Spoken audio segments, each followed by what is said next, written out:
click subscribe and hit that bell notification. All right, 1 Samuel 27. So we've been following David's struggles, and in 27 we're going to talk about choices and consequences. Can anybody remind me of what we covered in 26? Saul was incited by the Ziphites to come out against David. David had another opportunity to kill him and decided not to. They had their final conversation, and Saul's like, I repent, totally my fault, my bad, dude. And then we get to 27:1. David is fed up with it, and he makes a choice, and he leaves Israel. So that's where we start off. 27:1, then David said in his heart, now I shall perish one day by the hand of Saul. There is nothing better for me than that I should escape to the land of the Philistines. Then Saul will despair of seeking me any longer within the borders of Israel, and I shall escape out of his hand. So his solution is an act of desperation. He has been on the run for so long. He decides to leave the promised land, to leave his family, the places that he was raised, the places that he loves, and he goes to the worst people nearby, and that is the Philistines. Now, we'll get into verse 2 in just a second, but what's happened here is that David's been on the run for 13 years. He has been living in caves, traveling from place to place. His life, he's been threatened, and he's actually acted pretty well through most of it. He's been very calm, cool, collected. He made good decisions. He led his men. It wasn't always perfect. He did want to strike out and go kill a whole group of people, but the Lord stopped him from doing that. And so out of desperation, out of frustration, and out of the own desire to deliver himself, to escape from his problem, he leaves. Now, what we're not told is that God told him to do this. There's nothing that says, David, leave this place and go to the Philistines. He just went. He said in his own heart, he decided in his own mind, I have a solution and I'm going to act on it. And his choices come with consequences. This whole chapter, it looks really good up front. It actually goes really well with David for quite some time until it doesn't. And that's going to be the moral of the story that we all learn, is that our choices have consequences, and we don't always feel those consequences immediately. And we feel like, oh, maybe God is on my side, and maybe things are going to be okay, and I've delivered myself. We all live a life at some point that is going to be difficult, and where we think we can design our way out of it, but we have to make the right decisions at the right time and be led by the Lord, or we might suffer the consequences of something that we designed but did not intend. And that's what David's going to fall into. He's discovering that he has to leave, and what that means is he's going to his enemies, and not just his enemies, but the enemies of his people. And that's what we find in verse 2. So David arose and went over, he and the 600 men who were with him, to Achish, the son of Moab, king of Gath. And David lived with Achish at Gath, he and his men. Do we know this king? Have we met him before? He ran from him? Who ran from him? David. Why would David run from the king? Because David's been there before. David's pulled this before. What happened the first time? He pretended to be crazy. Yeah, let's go back and read it. 21:10, chapter 21. We're at the end of David living in the wilderness, and at the beginning of David living in the wilderness, he was in the Philistines. This is very much like Jesus getting tempted in the beginning of his ministry and then getting tempted at the end of his ministry. 21 verse 10, and David rose and fled that day from Saul and went to Achish, the king of Gath. And the servants of Achish said to him, is not this David the king of the land? Did they not sing to one another of him in dances? Saul has struck down his thousands and David his 10,000s. And David took these words to heart and was much afraid of Achish, the king of Gath. So he changed his behavior before them and pretended to be insane in their hands, and made marks on the doors of the gate, and let his spittle run down on his beard. That was the first time he met the king, and it's been roughly 12 years, 10 years, 10 to 12 years since this happened. And David comes back. But what's different this time? He looks older. Maybe the king forgot. It's the power of time. Time heals all wounds. Not generally, but it helps forget things. Everybody's hearing that there's a civil war in Israel. David's fighting against Saul. Saul's fighting against David. When David went to Achish, who did he go with the first time? I don't think he went with anybody. I think he was all alone. So he ran up to see Samuel, and then he left, got the bread, and then ran to the Philistines. And he was all alone when he got there. He went to the king. Everything seemed to be okay. And then he heard that everybody was talking about him, being like, hey, isn't this the guy? Isn't he the warrior who took out Goliath?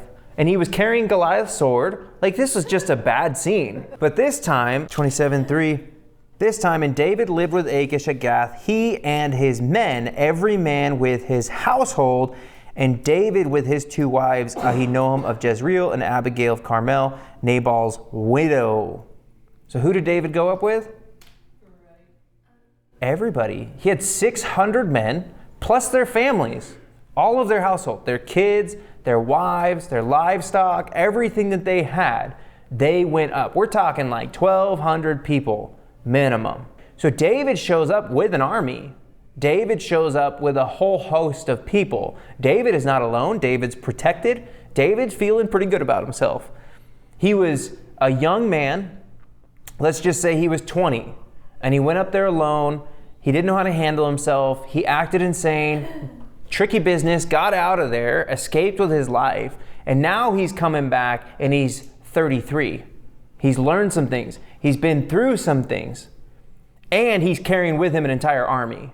And he's a leader of these men. And so he's got confidence, he's got a responsibility to the people, and he's got some sway with those people. He's feeling pretty good to go talk to the king this time.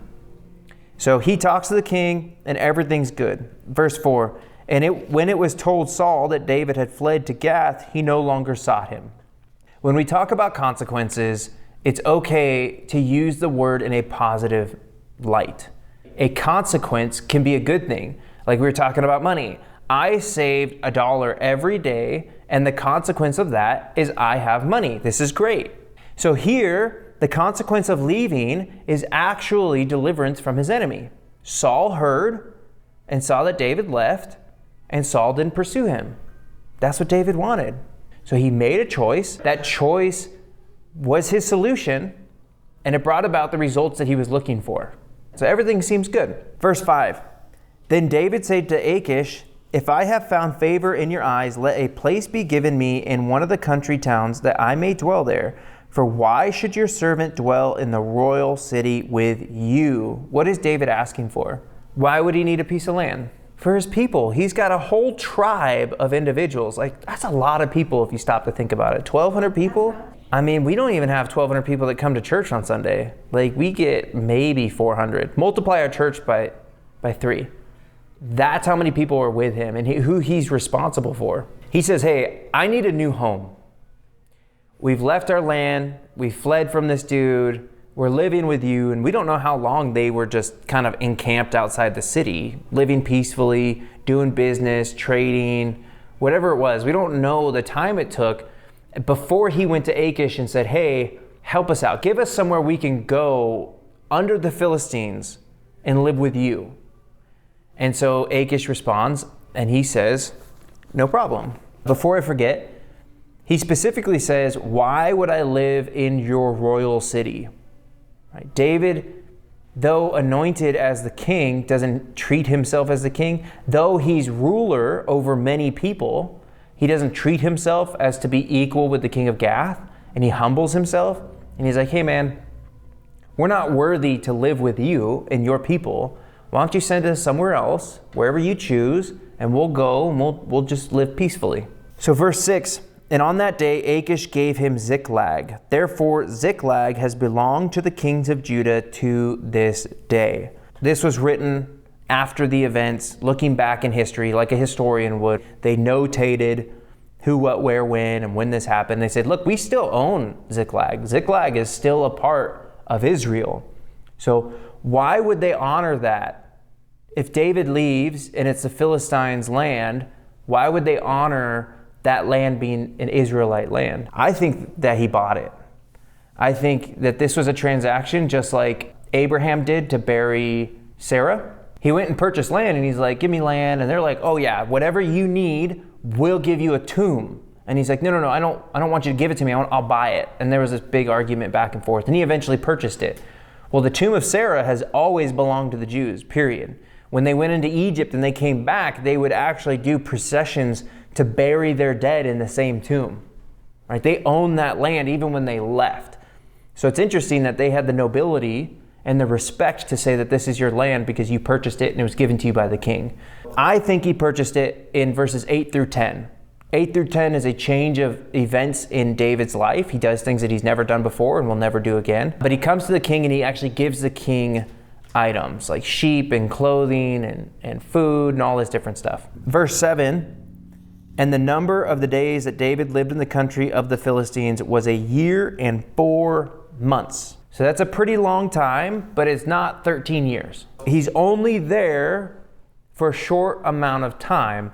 And the reason is because there's consequences. Everything seems good for a season until it's not. And that's what we're going to find out is David takes one step at a time into this weird, chaotic world. And what we find in verses 8 through 12 is that David is acting like a very different person, a very different man.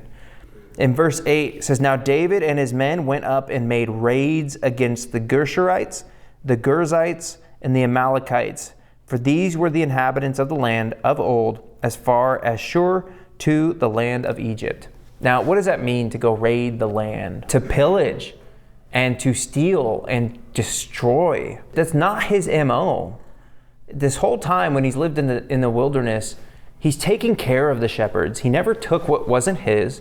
He needed people's kindness, but they were his people. He lived in Judah. This was his family. He looked to people to help support him, and he would work for it. They'd protect the sheep, and he would send his men out to help the community and stuff like that. But they were on the run. And so now they're in a foreign land, and they don't have resources. They're not receiving help. They don't have family, and he's out there on his own. Not really on his own, but he's out there with these guys, and he turns into a marauder. He turns into a raider. That's why actually, side note, I don't like the Raiders, because the whole purpose of the name is like, we're the thieves.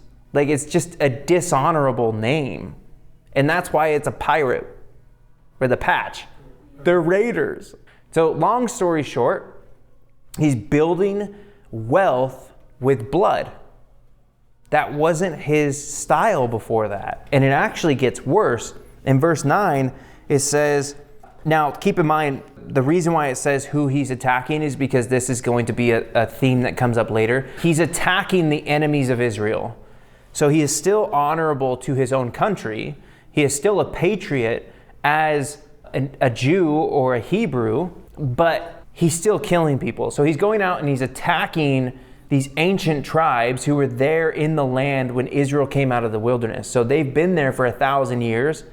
They are the old tribe that God said, hey, I want you to go destroy. You could argue that because God told him or told the people of Israel to go destroy them, men, women, and children, get rid of them, obliterate them, that it justifies what David's going to do in verse 9. But it's going to explain it to us in verse 9 that that's not the reason why he does it. He's not doing it because it was biblical. He's not doing it because that was God's decree of old.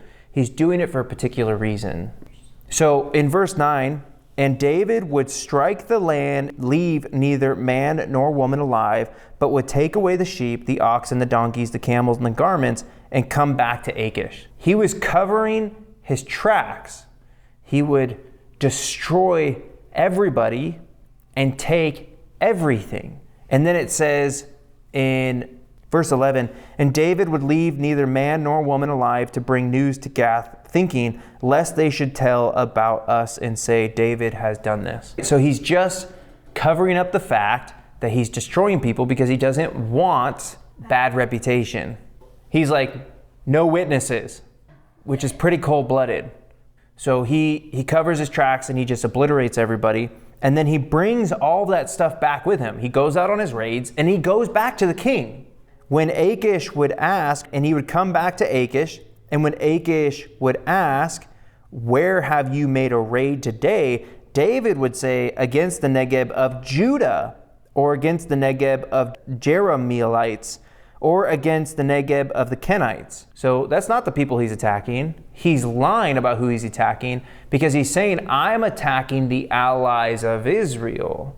I'm attacking my own kinsmen. I'm attacking Judah and all those people. I'm definitely not attacking those people. I don't know who's raiding down south. Lots of people are dying, but there's no witnesses. How weird. He comes back, and this is where I believe that he's paying the king, right? He's giving tribute. It's not free to live there. There's taxes. So he's raiding, and he comes back to the king, and the king knows what he's doing. He's like, where'd you get your money this time? Well, I got it from those guys over there. Great. Here you go, king. And then he gets a portion. So everybody's feeling pretty good about this. Now, keep in mind, David's men are pretty bloodthirsty. They're not hating this situation. They're feeling pretty good about it because they're getting the donkeys and they're getting the gold and they're getting all of this stuff as well. They're profiting from this. Again, it feels good for a season. It seems like everything's working out. And then it says in verse 11, and David would leave neither man nor woman alive to bring news to Gath, thinking lest they should tell us about this thing. Such was his custom all the while he lived in the country of the Philistines. The impact of that is to say this. He started doing that there, and then he stopped doing it when he left. He only acted this way when he lived outside of Israel. He was not a marauder. He wasn't a raider. That is not the MO of the Israelites. They don't go out and raid. What they do is they expand their borders and they live there. And they build wealth off of the land. They don't just go out and take from external sources to bring it in. Right? There's a very different approach. Building wealth based on blood of going and taking versus pushing people off the land and then inhabiting the land. This was his custom while they lived at Ziklag. Then in verse 12, and Achish trusted David, thinking, he has made himself an utter stench to his people Israel, therefore he shall always be my servant. How did he make himself a stench to his people? He didn't actually make Israel hate him. He just lied to the king. So now he's building trust on lies. He's building a relationship with the king based on fabrications and deceit. And that does not work out very good. Now it works out for a season. Well, there's unintended consequences. Sometimes you make friends with people so well that you find out you really didn't want to be their friend to begin with. There's unintended consequences for all of these actions. He's making decisions that he's never made before. He's being a person that he's never been before, and he's doing things that he knows are wrong, but he's doing it out of necessity. Now, where did that need come from? Where did that necessity come from? Leaving Israel. Because he made one choice that led him to make more choices. He started cornering himself, where when he was living in Israel, he could bounce around and move. He could get away and he could get up here and he could move over here and he could escape. But now that he's down in this situation and every step of the way he's made decisions, his decision choices, his options have gotten smaller and smaller and smaller and smaller until the king is going to come in chapter 28, verse 1. In those days, the Philistines gathered their forces for war to fight against Israel. And Achish said to David, understand that you and your men are to go out with me in the army. David said to Achish, very well, you shall know what your servant can do. And Achish said to David, very well, I will make you my bodyguard for life. You've now made a very powerful friend who decides your future, and he says, we are going to go attack your homeland. We are going to go raid Israel. You know that place that you've been telling me that you've been raiding? Yeah, we're going. And you are joining my army. And not just you, but all of your men. So now he's been building this fabricated lifestyle. He's been creating this lie that says, I hate Israel, Israel hates me, oh king, I'm on your side. And what does the king say? It's time to step up and be a real Philistine. Can David say no? He's boxed in. And then David's response, I think really is out of wisdom. He can't say no. And he says, all right, you'll see what we're capable of doing. Watch this is pretty much what he says. Okay, yeah, we're in. Let's do it. Watch this. And the king's like, oh, I like that. Okay, you are now my secret service for life. You are going to be my guardian. You are going to be my protector. That's how this relationship has grown. Do you remember when David acted insane? And the king is like, who is this guy? Get rid of him. And now the king is like, you're going to be the head of the Secret Service and I'm the president. We have changed tables here. David has gone from living in the promised land to living in the world. And now he is a prominent bad guy in the world. The world is like clapping and applauding him. And like, we love this guy. What a good guy. He goes out and he kills people. It's great. He's a marauder just like us. David had lost his testimony and now he is just one of the guys. He's one of the Philistines. And it was based on the choice when he was pressured and worn out. He was under a great amount of pressure and struggle for 13 years. And he made one decision that changed his future. Now, keep in mind, he's only there for a year and a half, less than that. He's there for 16 months. Prolonged suffering changes us. It can change us for the good and it can change us for the bad. David has learned a lot of things over these 13 years. We've seen his character come out in so many different ways. He's been a very godly man. He's shown forgiveness and he's learned how to be more wise and more cunning and how to live in a dangerous world and still be a godly man through suffering. Having lost everything and gone out into the wilderness and become a leader of men in such difficult situations is going to help him as a king. God has been training him. But the drawback is that years and years of pain and suffering can also create bitterness. It can lead to a bad, warped perspective on life, a warped perspective of God, a warped perspective of people, where David gives up on Saul. That wasn't who he was 13 years ago. He didn't give up on Saul 13 years ago. But after so long, his heart became hard towards Saul. And then he makes this decision. So we need to understand that as people are walking in this world with us and we are walking with them, when we suffer, it's going to change us. The goal is that it would produce the peaceable fruits of righteousness. That God's discipline would create in us his righteousness. That's what we find in Hebrews chapter 12. The discipline of the Lord, the correction of God, is such a powerful tool to those who give themselves to it. But 13 years is a very long time. There's no way to come through that in this sinful world perfect. We're gonna make mistakes. And that's what you find with Nabal. David cracked there for a moment. And then here he made a really big mistake. The second one is more to your question earlier, Marty. There's two groups. There's bad people who can do good things. You say, oh, that person's not that bad. So no, actually, they're a pretty bad dude.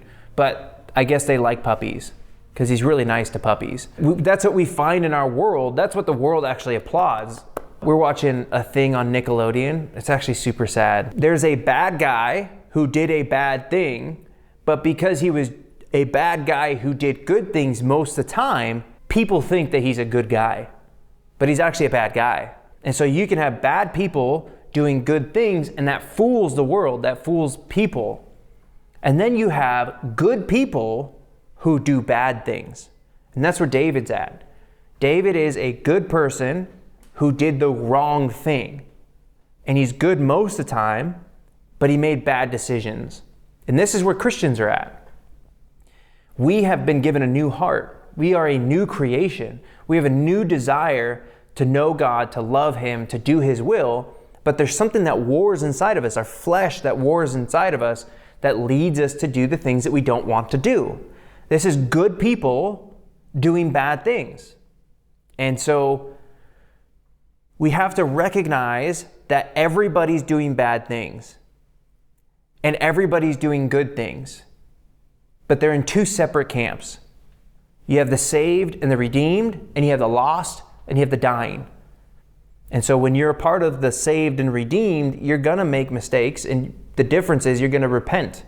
You're going to apologize. You're going to humble yourself. You're going to turn around and ask for forgiveness, where the lost and the dying generally take it on the cheek and keep moving. They don't really acknowledge that they need to change. They think that they're perfectly fine and they just made one bad decision. Again, back to that story of that young man who gave into temptation and struggled all the way down, and it got harder and harder to fight back. The reverse is also true. The more you fight back and the more victory you win, the stronger you get. And the easier it is to say no and to push back and to fight back. But you need to fight for each victory. And each victory, it gets easier and easier. So you fight really, really hard for the first one. And then the next one, you fight just a little bit less. And then the next one, and the next one, and the next one. And then 15 years later, you're living a strong life because you recognize that every time you fall, you become weak. And every time you fight back and you gain victory, you get stronger. So what does it make you want to do? Fight harder.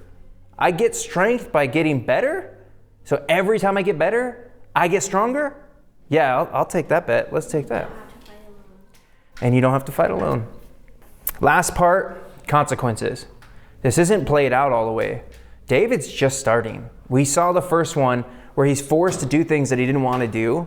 He was forced to sign up into an army to go fight against his own family, to kill his own people. And we're going to see how that plays out.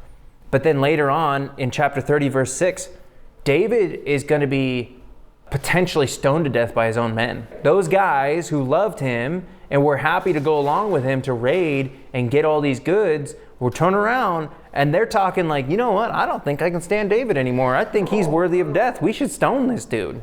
And that's the whisper in the tents. That's the whisper in town, is David should probably die. He is really up to some struggles. So he had one person to worry about. He had Saul. And now his own men are going to turn on him in chapter 30.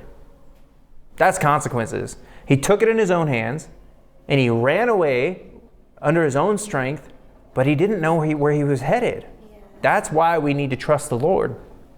That's why He needs to guide our steps, because He is going to be the one to make sure we get to where we need to get to and we don't bump our head along the way.